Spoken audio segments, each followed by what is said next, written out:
It's not a complicated question. Does Donald Trump appear anywhere in the Epstein files? I didn't say it was a complicated question. I just didn't hear you, so my apologies. We have released where President Trump's name's in the Epstein files and everybody else, and all credible information that we are legally allowed to release has been released. All right, so let's go through that.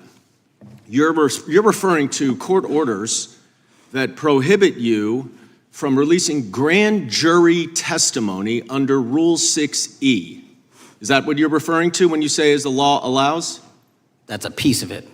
Really? What other evidence do those 3 court orders you cited prohibit from being released? Information that was collected pursuant to those search warrants that were limited in fashion. Wrong. That's not what the court order says, and that's not under 6E. And you're talking, and I said that's 6E, and I said there was others, and I'm answering that. There are sealed court order documents. There are protective orders. They are unsealed as part of discovery given to Ghislaine Maxwell. They are no longer sealed. That's just not true. We can argue about it all you want. Okay, well, you agree that there are, so your testimony here is that the reason why you are not releasing all of the videos that you have acknowledged, there are so many, and that the FBI spent thousands of hours of reviewing, the photographs, and the photographs that you have. You're saying that you're not releasing those because there's a court order requiring them to be sealed? Is that your testimony? Never said that about the videos. On the totality of the videos, of the thousands of images that were seized pursuant to the search warrants executed at the time, the overwhelming majority of that video is pornographic material that was downloaded from the internet and child sexual abuse material. We will never release that. Well, as you should not release the victims, but if there are videos that relate to others who Epstein trafficked to, such as maybe Prince Andrew, or photographs, that you have total control to release. Yes, and if it exists. And so why haven't you released it? Why are you supposing that that is a fact when in fact it is false?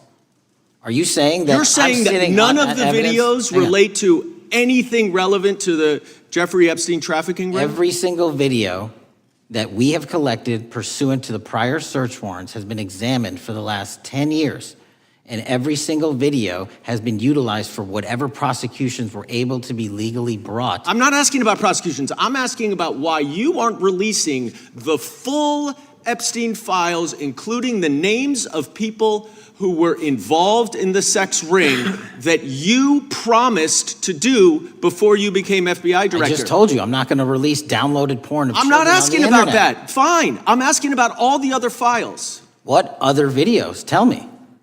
Tell me. That's what I'm asking. Tell me. You're saying there are no videos that would be relevant to anyone else involved in the Jeffrey Epstein sex ring. Pursuant to Mr. Acosta's collection of information based on the search warrants. That's all we have in our possession. And I'm asking you, that stuff. That's all we got. I'm not asking all you got. I'm asking you, in that stuff, there's nothing that's related to any other sex traffic, any other people engaged with Epstein in underage sex. That's correct. To my knowledge, no. Okay. Let's talk about the witness interviews. 302s of witness interviews. Those are not subject to the court order. Those are not subject to any fictional sealed order for a search warrant. Why aren't you releasing those with the redacted names of the victims? We are releasing as much as legally allowed. That's why we went back to the courts. How is that not legally allowed? Sir, do you know how court orders work? Do you know how protective orders work? Actually, Do you know how Mr. sealing Patel, orders I was work? a real prosecutor for 10 years. I know exactly how. So I was a court fake orders. one? And I want to understand what the court order prevents you from releasing witness statements that the FBI took. You should know that as a real prosecutor, when the court hand downs a protective order and a motion to seal, the material is sealed unless that Your judge testimony waives here it. is that all of those witness statements are under a court order, a protective order. We are providing everything we can legally provide. No, that's not my Congress has question. sent us a My subpoena. question is, why are those witness statements that are not grand jury testimony, that if they were under a protective order are no longer under a protective order, why are they not being released? How are they not under a protective Why order? are you not going to the court like you did for the grand jury testimony to unseal those records? The DOJ did go to the court. No, not on those records. Why aren't you going? You just went on grand jury. Time of the gentleman has expired. The You are hiding the Epstein files, Mr. Time of the Patel. gentleman has expired. You are part of the cover-up. Can I respond? You sure can. Any allegations that I'm a part of a cover-up to protect child sexual trafficking and victims of human trafficking and sexual crimes is patently and categorically false, and the work of my So I hope you will talk to them when they Gentlemen's have time has requested expired. to speak with you. Because Gentlemen's the time has victims expired. have Gentleman requested yields and you are back. not responding to them. Director, yes or no, is the FBI still spying on parents at school board meetings? No, sir. Is the FBI still targeting Catholics?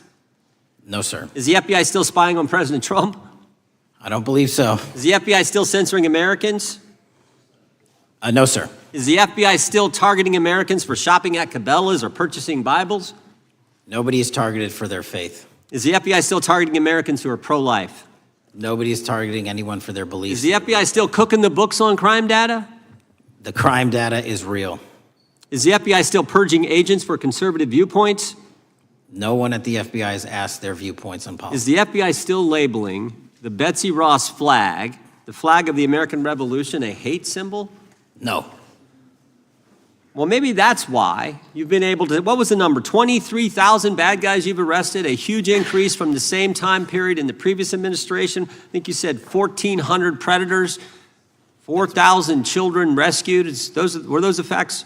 4,700, 35% increase on children rescued. Yeah. And you got the guy to Abbey Gate. We got the Abbey Gate We had guy. a guy from the 4th District of Ohio who lost his life there serving our country. We appreciate that. Maybe when you're not focused on politics, you can actually do what the FBI is supposed to do. Go get the bad guys, right? That's what the men and women of the FBI do. Director, did John Brennan lie to Congress? Let me just read a couple things actually before you answer that. 2 years ago, we had Mr. Brennan in for an interview, and I asked him, how'd you learn about the dossier in December of 2016? Mr. Brennan replied, I received a copy of it from the FBI, and the CIA was very much opposed to having any reference or inclusion of the Steele dossier in the intelligence community assessment. That's what John Brennan told the United States Congress. 7 weeks ago, the Director of National Intelligence told us this: John Brennan lied and denied using the dossier in the intelligence community assessment because he knew it was discredited. CIA officer told the House Intelligence Committee Brennan refused to remove it, and when confronted with the dossier's main flaws, he responded, yes, but doesn't it ring true? John Brennan lied to us? Mr. Chairman, I won't stylize the evidence. What I will say is that the intelligence community assessment, those that created it and any individual involved with it, is an ongoing investigation. There's an investigation into what took place in December and January of December 2016, January 2017, when this whole thing started, this grand conspiracy. That is being investigated, is that right? That has been publicly announced by the department. That's been announced by the department. Did Chris Wray hide documents from this committee? You would know better than me, sir. Well, I think you told us like 700 pieces of information you've given this committee since you've been the director relative to just one incident, the Catholic memorandum from the Richmond field office. I can give you the comparison, sir. Yeah, the Catholic memo, I believe we turned over 750 documents. In Mr. Ray's tenure, I believe they turned over 19 pages. 19 pages. You've given us 700. Why would Chris Wray hide information from this committee? You'd Want have to to hazard ask a him. guess? I'm sorry. Hazard a guess why he would do that? I don't know, sir. I think maybe it was because FBI was spying on a priest, trying to get him to break the priest penitent confidence that exists. You think maybe that was the reason? You'd have to ask him, sir. Yeah, we'd love to do that. I want to read a few names here. Arctic Haze, Tropic Vortex, Riding Hood, Foggy Falls, Echoes Fate, Sirens Lure, Genetic Christmas. What are these code names about, Director? You know? Not off the top of my head. Well, Arctic Haze, Tropic Vortex. My understanding, these are code names for leak investigations of classified information from the year 2017. Does that ring a bell? In terms of leak investigations, many of those are classified and many of those are ongoing, Mr. Chairman. But we are working with you to produce documents as we close those investigations or as we declassify them. Let me ask you this question, because this is something I've wondered about, the way the FBI used to work. The way this whole thing so many of these things unfolded. Seems to me you had all these people in government leaking information that then gets reported in the press. There's a story written about it. And then that article is then used to further the investigation and move forward with what they want to do. Did that take place back in 16 and 17? That's the exact scenario that took place in the FISA application for Carter Page and the rest of the Trump campaign. And that is frightening, because that's what the CIA is supposed to do in foreign countries. It's not supposed to happen to Americans, but it did, didn't it, Director? Yes. And not just any Americans, it happened with the President of the United States. Is that accurate? Yes, sir. Yeah, and you were the key guy in helping expose that. And I think our country will be forever grateful for what you did to let the country know that was going on involving Americans, which is not supposed to happen, and not just, again, any American, but the President of the United States. Chair now recognizes the gentlelady from California. Thank you, Mr. Chairman. I'm concerned by reports that FBI agents have been diverted from their important work on crime and anti-terrorism to work on matters that are not critical to our safety. I'd like to play the video, the whole video Jeffrey clip. Epstein's Black Book? Black Book. FBI. But who? That is, I mean, Oh, there's... that's under direct control of the director of the FBI. Or the So, manifesto. but the Black Book, it's not just sitting, I mean, that's That's Hoover power times 10. and to me, that's a thing I think President Trump should run on. On day one, roll out the Black Book.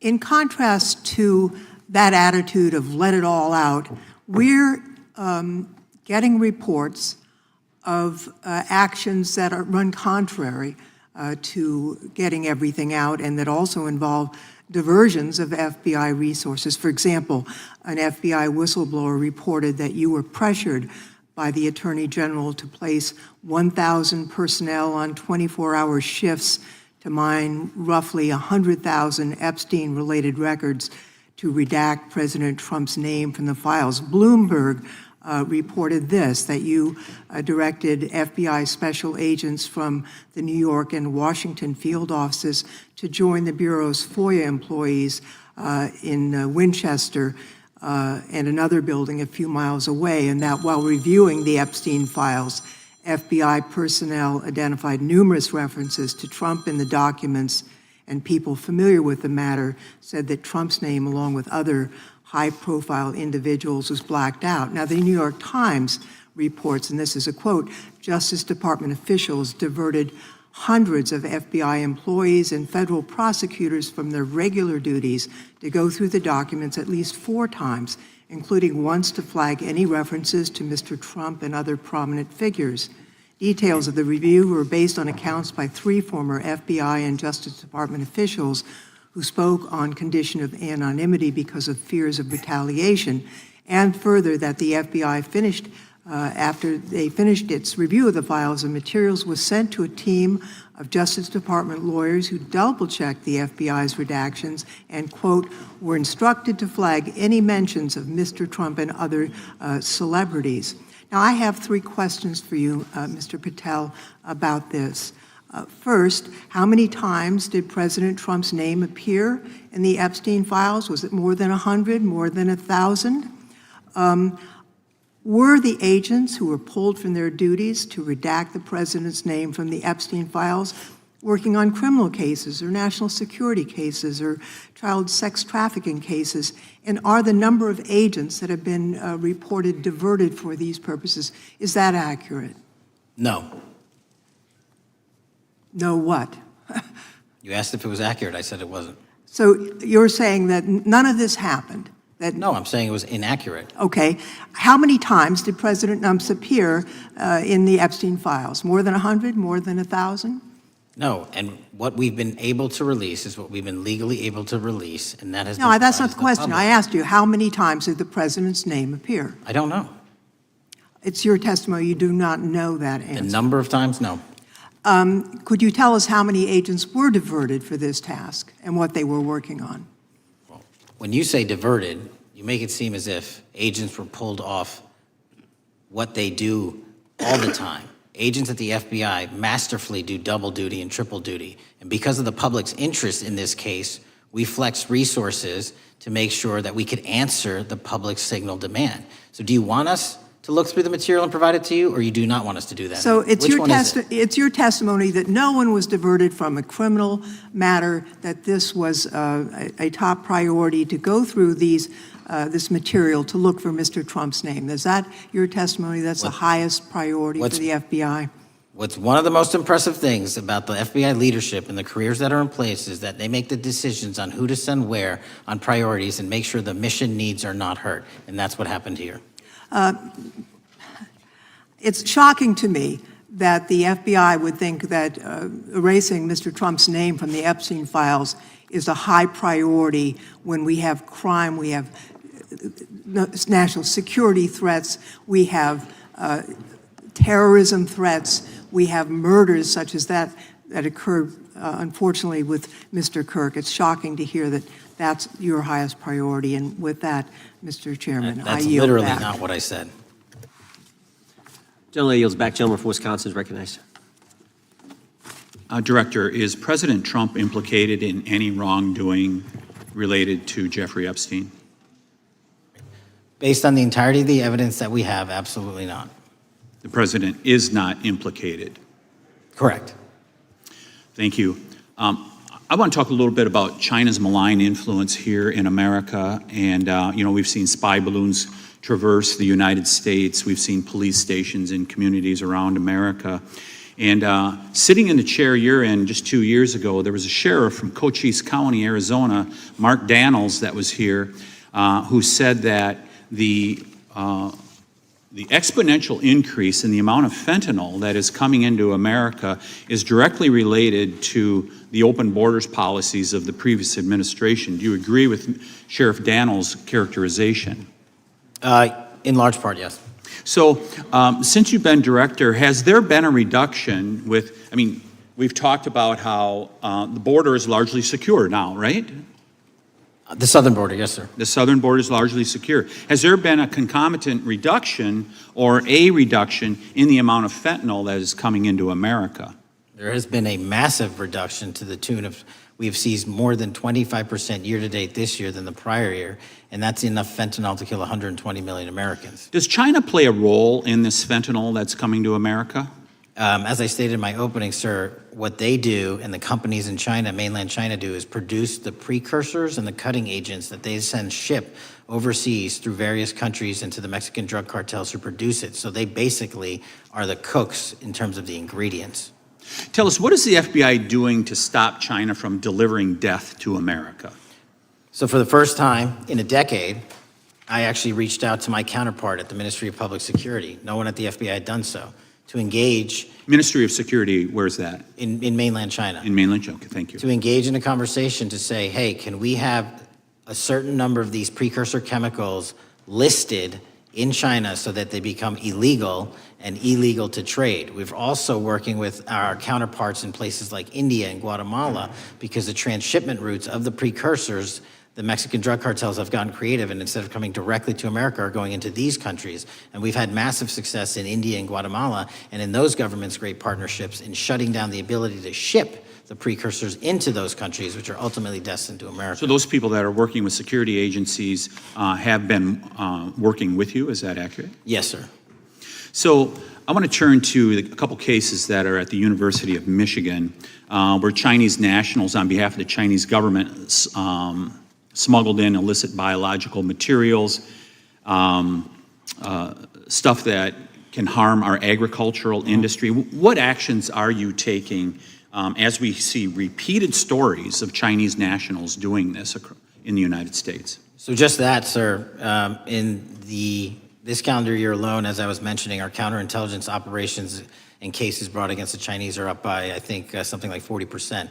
And specifically, the cases in Michigan show two threat streams, not just against our agricultural industry, which is a threat to national security, but they were also bringing in chemical agents in mushrooms, I'm not the exact expert, that would have ultimately hurt our population. We arrested and charged all of those individuals, and we are aggressively going after them in every single state because they weren't doing it in Michigan alone. Should research universities across the United States be doing a thorough job of vetting Chinese nationals that are coming to their universities? They should. Turning to spying in America, you know, we heard the stories about Senator Dianne Feinstein's driver, who was a Chinese spy. We're familiar with Linda's son, who worked in Governor Hochul's office, Christine Fang in California. What are you doing to find these people who are Chinese spies that are trying to burrow themselves into the politics of America? Because we know it's happening, right?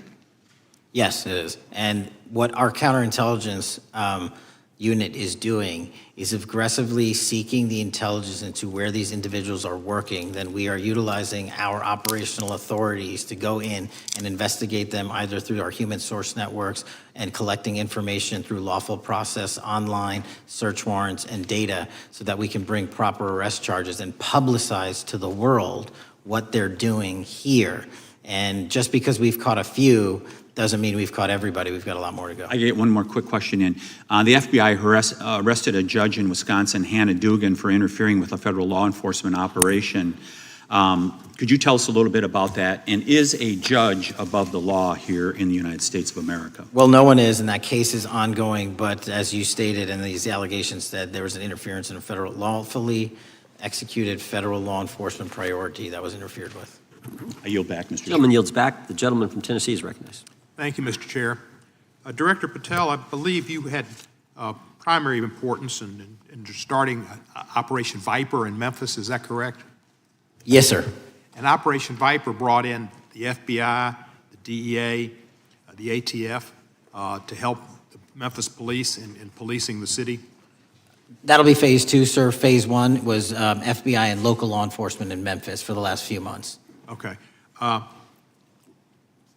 You did a good job, and the police director and the mayor have told me that has been helpful, the FBI working with the police. And the FBI are trained in law enforcement. They know Miranda rights, they know how to do policing, and they do a good job working with the police. Do you think that the National Guard is necessary to do the work that the FBI is doing now? Thank you. I do think it's necessary to finish it. What we've done is 500 arrests in Memphis and 110 federal indictments. But what we need to do is we've only secured a piece of where the criminal conduct is occurring in Memphis, and we can't work inside perimeters that are not established and safe, and we don't have the manpower to give us the space to fully go into the areas where the criminal activity remains. Well, are you suggesting that the National Guard is going to go into the more heavily crime areas? They're going to establish, like they did in Washington, D.C., perimeters where local law enforcement and the FBI, DEA, ATF, and U.S. Marshals can go into. We can't be going into all these areas knowing that they're extremely volatile and jeopardizing the safety of our agents. Did the National Guard do anything in Washington to help the FBI stay safe from these dangerous elements? They established perimeters. Established perimeter, and the criminals knew about it, so they... It was a visible force, sir, so they kind of saw it. Well, what you did, I commend you for what you did, and I think the FBI coming in, we have a crime problem in Memphis. The FBI has helped, DEA will help, and the ATF will help. I don't think the National Guard is going to help, and what I've seen, they're not trained in law enforcement, are they? No, sir. And so that could be a problem. Who will direct the National Guard in Memphis? Will it be, will they have control over your agents? No, sir, they won't. Who will have control over your agents? You? Well, the SAC and then ultimately the chain of command up to Washington, D.C. will control the FBI, but there's a task force that was put together that is going to be led by an interagency. The heads of U.S. Marshals, DEA, and FBI will be working together with DHS collectively on this. Have you visited Memphis before? Yes, sir, I have. So you know how good a city it is. I love Memphis. A lot of us do. And Memphis is a great city, great history, civil rights museum. Might say something about slavery, but that was the history. It needs to be taught. Blues, Elvis. Beale Street. Beale Street, right, barbecue. And people should come. It's not a troubled city. We've got some crime, but it's not a troubled city. We're not troubled, and we love our city. And we hope that the National Guard doesn't come in and cause people to have questions about Memphis, because it's a city they should visit. Let me ask you this about, you said that the homicide rates are coming down to an all-time low?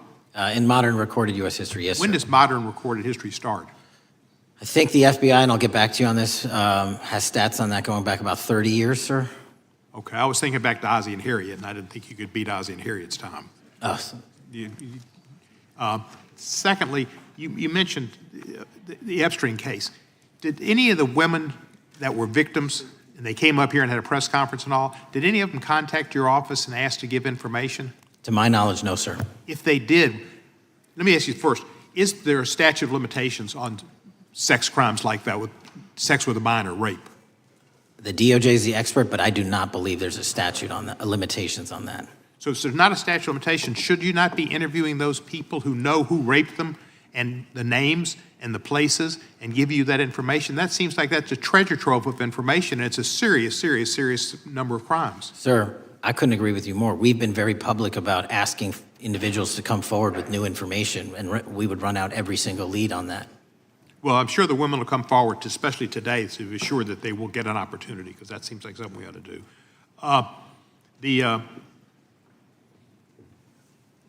Mr. Driscoll, what was his reputation? I can't comment on Mr. Driscoll's matter. It's an ongoing litigation. Yeah, but his reputation you could tell us about. I can't tell you about his reputation. His work has been laid out in that lawsuit. How many of the FBI agents who worked on the January 6th case have been fired? I don't have that number, sir. Do you have a ballpark figure? No, but I can tell you that individuals based on case assignments in the FBI that I have led have not been terminated for case assignments. Thank you, sir. Come back to Memphis, and you work with Kevin Kane in our Tourism Bureau. He's great. Thank you. And thank you for your work in Memphis. Gentleman, yields back. Mr. Chairman, I have a unanimous consent request. Gentleman's recognized. So I've got 4 documents I'd like to introduce into the record. The first one is Jeffrey Epstein's 6th story played out for years in plain sight. And Acosta is quoted in here saying, "I was told Epstein belonged to intelligence and to leave it alone." The second document is entitled, "What Epstein's Bodyguard Warned About His CIA Connections." The third document is from Fox Digital. It's titled, "Epstein's Private Calendar Reveals Planned Meetings with Obama Admin Official CIA Chief." And the last document is Wall Street Journal article that highlights Ehud Barak's 36 meetings with Jeffrey Epstein. He was the former Prime Minister of Israel and head of military intelligence for Israel. It may have held that title when he met Epstein, and then, yes. Without objection, the gentleman will hold for a second. The gentleman from Maryland is recognized. Thank you, Mr. Chairman. Just one UC request. This is Judge Engelmeyer's decision from August in U.S. versus Epstein, stating the government's 100,000 pages of Epstein files dwarfs the 70-odd pages of Epstein grand jury materials. Without objection, the gentleman from Kentucky is recognized for 5 minutes. Thank you, Mr. Chairman. Director Patel, I watched some of your Senate hearing yesterday when Senator Kennedy asked you, "You've seen most of the files. Who, if anyone, did Epstein traffic these women to besides himself?" You replied, according to the transcript, "There is no credible information that he trafficked them to anyone else." You also said somewhere in the hearing and here today that the problem is that the case files are constrained by limited search warrants from 2006 to 2007, and that the non-prosecution agreement hamstrung future investigations. Those constraints only apply to Southern District of Florida. They do not apply to Southern District of New York, the location of the 2019 sex trafficking indictment, which produced many things, including a series of FD 302 documents. According to victims who cooperated with the FBI in that investigation, these documents in FBI possession, your possession, detail at least 20 men, including Mr. Jess Staley, CEO of Barclays Bank, who Jeffrey Epstein trafficked victims to, victims including minors, such as Virginia Roberts Giuffre, may she rest in peace. That list also includes at least 19 other individuals, one Hollywood producer worth a few $100 million, one royal prince, one high-profile individual in the music industry, one very prominent banker, one high-profile government official, one high-profile former politician, one owner of a car company in Italy, one rock star, one magician, at least 6 billionaires, including a billionaire from Canada. We know these people exist in the FBI files, the files that you control. I don't know exactly who they are, but the FBI does. Have you launched any investigations into any of these people? And have you seen these 302 documents? Sir, I have asked my FBI agents to review the entirety of the Epstein files and bring forth any credible information. And we're working with Congress not only to divulge that information and produce it to you, but any investigations that arise from any credible investigation will be brought. There have been no new materials brought to me launching a new indictment. So is the loophole here, or is it your assertion that these victims aren't credible, that the 302s maybe didn't produce credible statements that rise to a probable cause? It's not my assertion, sir. It's the assertion of two different United States attorneys' offices from three separate administrations who investigated those same materials in live time. Are the 302 documents in the FBI's possession? They reviewed all that, yes, sir. And so have you reviewed those 302 documents where the victims name the people who victimized them? If I personally know, but the FBI has. So how can you sit here and in front of the Senate and say there are no names? I said I named one today. I said we are not in the practice at the Department of Justice and FBI of releasing victims' names. That is not what we do. We are also not in the habit of releasing incredible information. That's not what we do. But multiple authorities have looked at the entirety of what we have. Okay, I got to move on here. Were you present when the AG had the White House event when she released the binders to the social media influencers? I was, yes. So if you're willing to meet with social media influencers who stood to benefit from the sensational and sad stories of these victims, will you meet with the victims as well? The FBI will meet with anyone who has new information. Will you personally meet with them? The FBI and the professionals who are handling the cases will. Were you instructed that it was important to release the documents to the Oversight Committee on the day of my introduction of the discharge petition to release these files? I don't know what day that was, so no. Well, they were released that day, and there were victims' names who weren't redacted because they were in such a rush, and the victims are not happy about that. Have you investigated any of the CIA connections? Have you seen the CIA file on Jeffrey Epstein? And if you wanted to see it, would they show it to you? Well, I can speak for the FBI, and that's presuming there's a CIA case file, and I've reviewed everything that the interagency, not I, the FBI, that was provided to us. Would you be willing to look at the CIA file on Jeffrey Epstein? If there is such a file, and if it has not already been turned over to the FBI will look at any new investigative leads. Have you made any progress on the pipe bomb investigation January 6th? And have you made any progress on the motive of the Las Vegas shooter? As to the first, it's an ongoing investigation, and we have made progress. As to the second, sir, I'll have to get back to you. All right, thank you. I yield back. Mr. Chairman, I have a unanimous Gentleman consent yields back. request. Unanimous consent request from the gentleman from New York. I ask unanimous consent to introduce an unsigned memorandum from July 7th, 2025 that says we did not uncover evidence that could predicate an investigation against uncharged third parties with the insignia of the Department of Justice and the FBI. Without objection. Mr. Chairman, I have a Gentleman from Georgia. unanimous consent request. It's an article entitled DOJ Deletes Study Showing Domestic Terrorists Are Most Often Right-Wing. Without objection. Thank you. The gentleman from Georgia is recognized for 5 minutes.